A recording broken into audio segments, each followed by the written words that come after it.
It's Peaches here, and this is Peaches Pit Party, the podcast. A lot of puh sounds with that title. A replay of today's full show, which you can hear weekday afternoons live on K-Barrel 101. I hope you like what I have to say, and if not, well, then I'm sorry, not sorry.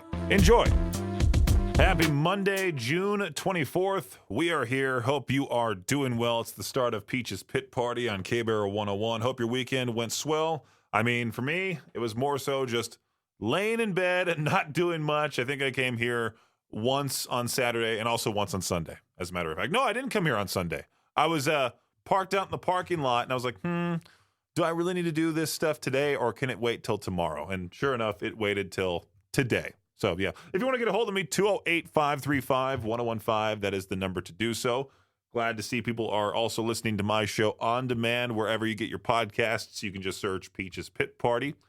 What else is there? Oh, yeah, something I noted over the weekend.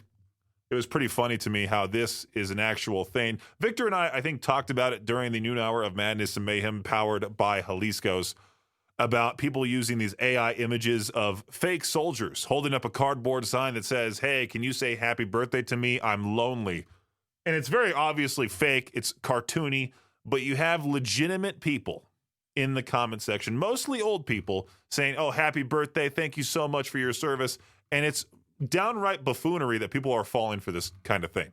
And I understand people are older. They don't understand AI at all, but it looks like a very obvious cartoon. Even more so, what I saw this weekend was AI fake images of people, famous people, like Brock Lesnar. A fake AI cartoon picture of Brock Lesnar supposedly feeding kids in Africa. And there were people in the comment section saying, wow, so proud of Brock. Love him doing that. And we're already falling for this stuff now. Old people are already falling for this stuff now. Wait till AI gets actually good. Wait till people have a hard time understanding what's real, what's not. I mean, Victor's more so into the AI stuff than me. I think any person in radio who's using AI for on-air personalities is a scumbag. I hate it. I think using AI to your advantage to help benefit the company is great, but to just to save money, no, you're awful human being. I say. But enough. Also, the AI stuff online, it's already getting bad enough of people like falling for scams, like fake K-Bear pages popping up asking for people's credit cards, which, by the way, we would never do. Just don't fall for scams online. It's better just if you're old. Maybe stay off Facebook. Maybe if you're an older person who's, I don't know, 55, 60, 65 plus, if you don't understand technology, you might want to get grandpa off of social media. Just a little heads up there. Maybe if you're approaching that age, maybe it's time for you to just, hey, maybe I should not be on Facebook. How about that? Do I have any horror movie beds? Let me go to this folder here. I know people listening on the podcast will be like, what are you talking about beds? There's no music behind you. If you listen to me on the air, well, you can hear the music beds behind me. I saw this question on Ask Reddit. I thought it was a good one to save for future horror movies that I want to watch. What's a horror movie that's actually ridiculously scary? Now, horror movies are either horrendously bad or they're amazing. And it all depends on your own opinion. You just got to watch them, I think. Because people for some reason, they really like Hereditary. I think it's just downright not good, mid at best. Those A24 films are just weird for the sake of being weird, not necessarily, one of my least favorite phrases here, not necessarily my cup of tea. But I'm scrolling through the answers. I see The Descent has one of the best movie monsters in history, some of the most visceral depictions of violence and pain. The movie's so good when those monsters show up, it relieves some of the tension. I've heard about The Descent before, but also a thing when it comes to my own opinion for horror movies is that I don't necessarily like extreme gore. I'm not one of those that wants to see guts and all that stuff and gross things. I'd much rather just have a scary movie. I don't need to see a movie like Saw where you see people, I'm not going to get into detail about this, but you know what I mean. The Thing on there, if you like paranoid body horror, I think I saw that one a long time ago in a film class. The Grudge also. The Grudge has always been a scary creature person thing. I honestly think any Asian horror movie is so much better than the ones we do here. For sure. They make way better horror movies for some reason. We got to step our game up. Make horror movies scary again. Get those baseball caps going, huh? The world's ugliest dog was crowned over the weekend. An 8-year-old Pekingese from Oregon with wild frizzy hair and a long tongue that flops out of his mouth was crowned the winner.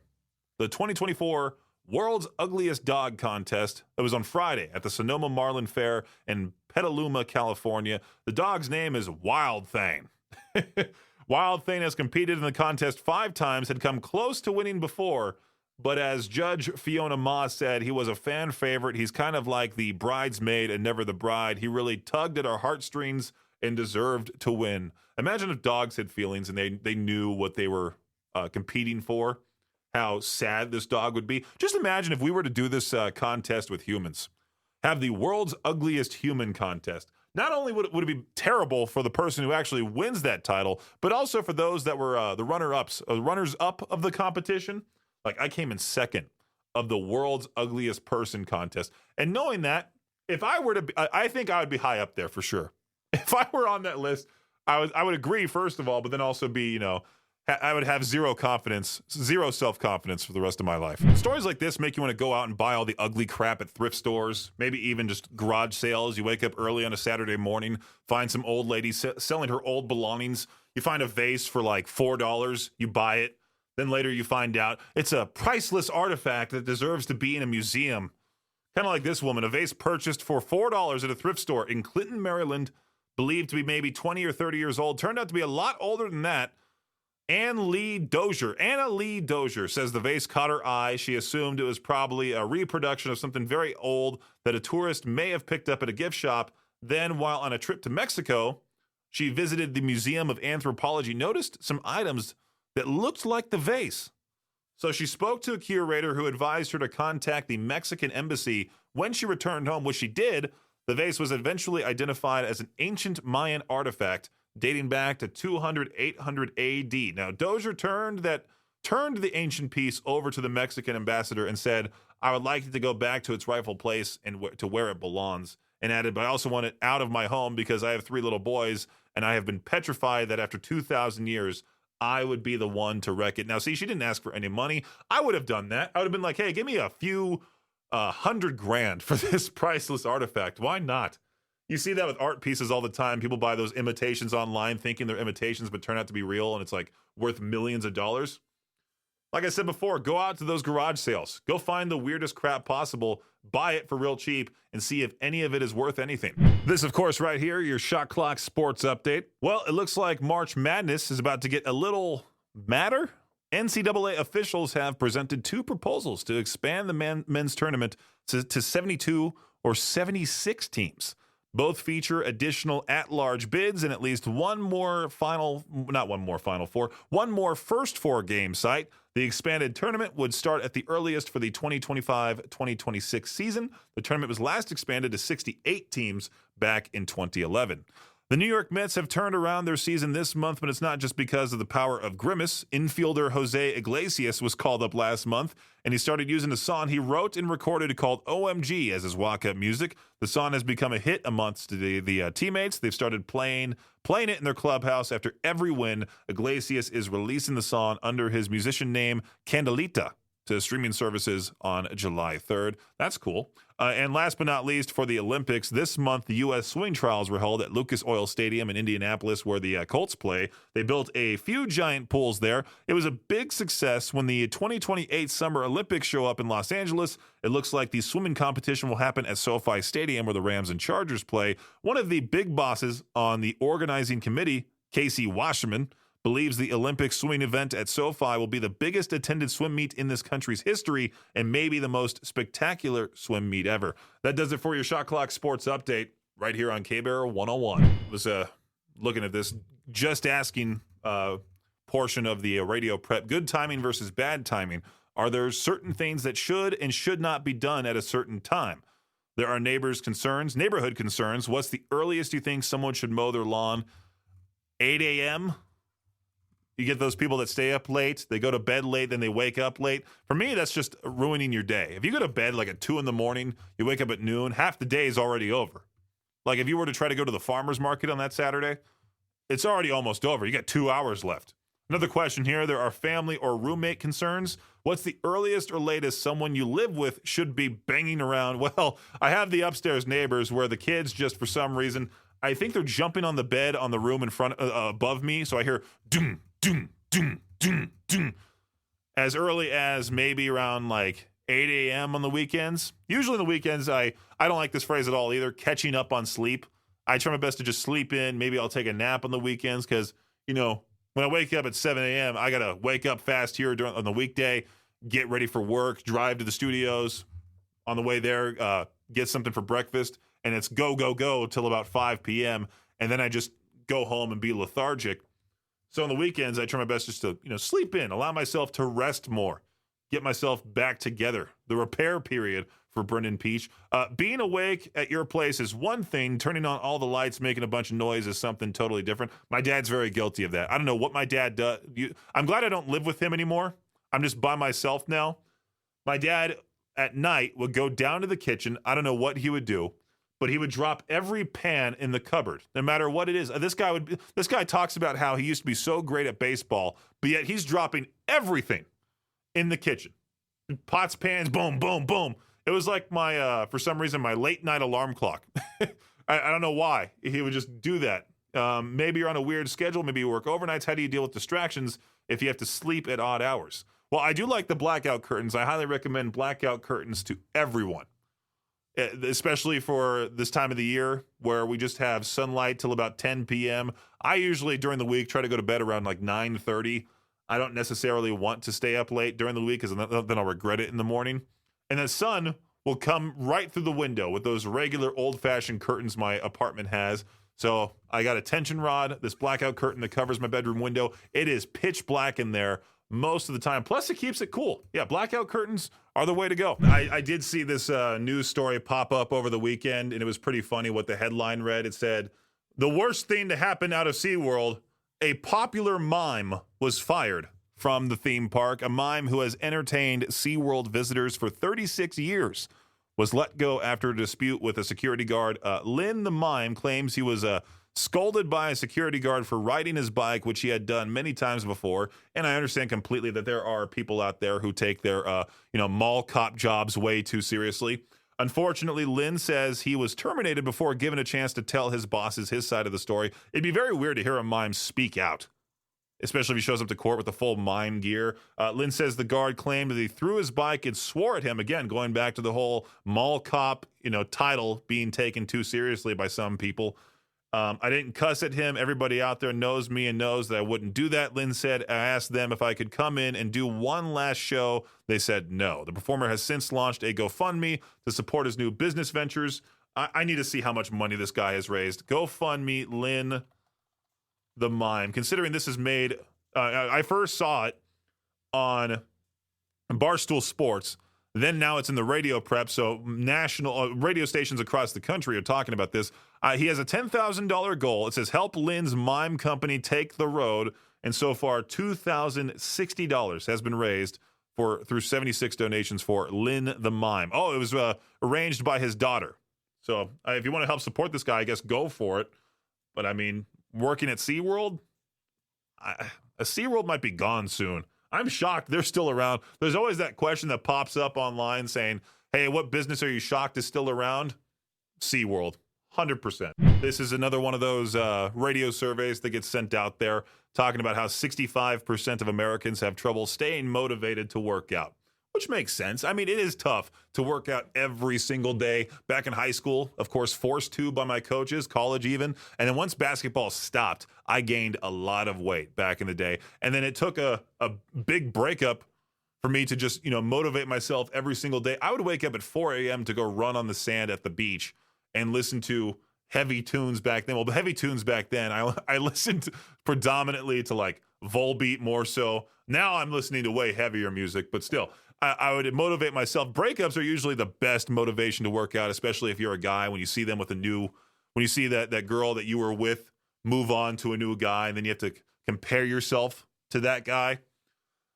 You don't want to intentionally break your heart, but the tactic that I use, and I haven't used this unfortunately in a while, so I mean this shouldn't be the best advice, but I'm going to say it anyway, is to just imagine your haters laughing at you. Imagine everybody in your life that, bullied you for whatever reason, you don't like it all. Imagine them laughing at your face for how you are now. And that usually motivates me to get up, go for a run, go to the gym. I haven't done it in a while, like I said. I've unfortunately taken things way too easy as of late. And I need to step it back up. So I might need to take my own advice on this one, get myself back out there doing cardio, lifting weights, even just going for a walk around the Greenbelt by myself, listening to heavy music or sad music. Whatever it is, get your exercise in, get your steps in every single day. It seems like the three main themes of the radio prep as of late has been heat wave, heat wave, heat wave, and, Ozempic being the weight loss drug that people are going to lazily get out of working out, and just political talk. And I'm not talking about anything political on this program at all right? I'm reading here about these weight loss drugs like Mounjaro and Ozempic are being used to treat sleep apnea, which is fantastic. I have sleep apnea. I have the CPAP. I fall asleep each night with that thing on my face, and it helps out a lot. But the drugs have been helping stop the snoring, but unfortunately, one of the side effects is an increase in noise, coming out the other end, which if you are, married, you have that other person there with you, might not be the best thing. For me, I'm by myself. I'm single on a queen bed, just letting it rip. That's right. The latest fitness trend. Are you ready for this one? For a while there, it was all yoga. It was goat yoga, hot yoga, beer yoga, whatever yoga. The latest fitness trend is QMT, quadrupedal movement training, where you move like an animal as a workout. And I think I've talked about this on the program before, how people were going around the gym, walking like gorillas with their arms low to the floor, sort of doing a squat. There's a joke here. I'm going to work out by moving like my cat, so I'll be napping all day. You look like a freak in the public gym, just saying, if you walk around like any animal. And I love seeing those videos pop up on my Instagram feed of these middle-aged women doing these workout classes of them like banging sticks on an exercise ball or doing bungee jumping. I think I saw a Brazilian workout class where everybody was on these mini trampolines just jumping in unison. Just go for a run, lift weights. Like I said before, just exercise the normal way. There's no need to jump on a trampoline and look like a freak in a class. Officer Michael Arkinson, I think, will go down in history as the cop who arrested Justin Timberlake. That story was everywhere last week. I'm sure every single top 40 station, including Z103, was talking about it at some point. The mugshot has been used in a bunch of memes as of late. Well, that Officer Michael Arkinson, has a reputation among Sag Harbor's residents for his strict enforcement of traffic laws that has earned him the nickname, I can't even say that nickname. Just a whole bunch of different nicknames that make him sort of like the dictator. You do have that, like I said before on this show, those cops that take their job a little too seriously. They they wear the big hats, the badge, and they think they're the best thing ever. And this officer, I guess, was so young that he also didn't know who Justin Timberlake was. And there's that viral meme going around too with the whole mugshot of Justin Timberlake supposedly saying this is going to affect the tour. And the cop goes, "What tour?" And people were making jokes online saying you should have that sentence ready to go for anything that gets in your way. Like if all of a sudden, like if Jade were to walk up to me and saying, "Hey, you're doing terribly," and I just reply back saying this is going to affect the tour. I like that phrase. And now this is today's What the Headline. This right here, this guy earns my respect big time. This homeowner in Chicago, Jason Williams, he received a call from his alarm company just after 3 o'clock as he was already on his way home, notifying him of a front door alarm. So Williams said he looked at his camera feed and saw a man trying to break in. He had no idea anyone was still inside until he walked in and came face to face with the suspect who walked down from upstairs.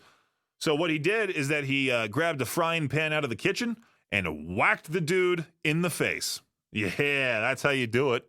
You might as well have a cast iron skillet ready to go just in case anything happens like this. Or if you want to use it for your kitchen, even better. If you still have oil in that thing and a burglar comes into your home, use that thing, Any weapon possible right there by the front door. I have a metal pole ready to go by my front door. If anybody ever dares to come on inside, usually I feel like if they were to open up my front door or come through the window, they'll see my shoes and be like, "Whoa, who lives here? Bigfoot?" And then they see me come out of nowhere with that metal pole and just go wham. Guarantees anybody will never rob your place again. K-Bear 101, it is now that time for To Peach Their Own, where I ask you, the listener, a question. you then call into the show right away at 208-535-1015. You don't have to wait around or answer at a certain time. You can answer right now. Like I said, 208-535-1015. Today's question, what are you embarrassed to admit you like? Obviously, don't say nothing. I did see one of those comments there. Nothing. I'm shameless, and if I like it, I don't care what anyone thinks. LOL. Good for you. Stuart wrote Limp Bizkit, which you should not be embarrassed about whatsoever. Limp Bizkit's a fun act. As a matter of fact, that show will be in Salt Lake City later this summer. Shelly writing boy bands. They're always fun. Like I mentioned on the show before, for some reason, a lot of bands as of late have been playing Backstreet Boys before they're on stage, or they're covering actively the Backstreet Boys as part of their set for whatever reason. Scrolling down here, Bluey, love those dogs from Alex. I'm sure Alex probably has kids, and that's the reason why he's watching it. Well, Bryce put, well, you, Peaches. Haha, just kidding. No, he's not kidding. What are you embarrassed to admit you like? For to Peach their own, call in right now, 208-535-1015. Hey, K-Bear, what are you embarrassed to admit you like? Peaches, good afternoon. Good afternoon, the redneck. What's up? Oh, not a whole lot. Just calling it a day from turning a bunch of wrenches. Oh, appreciate you. As goofy as this will sound, I will totally rock out to some Backstreet Boys. Heck yeah. I mean, it's literally everywhere. At every show that I've been to, there's been some form of the Backstreet Boys being played, and you're not alone. And because every single time, everybody in the crowd's singing word for word. Yet a lot of these rock and metal fans, you know, they're always like, oh, that band sucks. You should listen to this band, blah, blah, blah. And then you see them go to a metal concert, they're all singing the Backstreet Boys. Right? Well, and they've got some of the greatest love songs ever written. So, get all smoothie to the wife. But that was just our generation. That's who kind of lit that music scene up. So, K-Bear, what are you embarrassed to admit you like? Hey, what's going on, Peaches? Nothing much. I got two things, if that's okay. Sure, go for it. I don't know if you're into anime, but one of them is there's this an anime series called Rent a Girlfriend. Yeah, I know about that. Okay. Yeah, and then the other thing is playing Fortnite and getting addicted to it. It's funny. I just started playing Fortnite last night, and I started playing it for the first time again last night, and there's so much crap now onto it. It is ridiculous. Because I back when I played it, it was like 2017, 2018, around there. And then, yeah, I just literally decided to play it again last night with my friends. And they had that festival mode. We were playing all these different songs. Of course, to the usual battle royale with no build. And did pretty well for the first time in a long time, that's for sure. K-Bear, to Peach their own, what are you embarrassed to admit you like? Victor. Short and sweet to the point. There we go. Thanks for listening to Peach's Pit Party, the podcast. If you enjoy the show, please share, subscribe, and rate the podcast. Peach's Pit Party is hosted by me, Peaches, and is a production of Riverbend Media Group. For more information or to contact the show, visit riverbendmediagroup.com. Until next time, Peach out.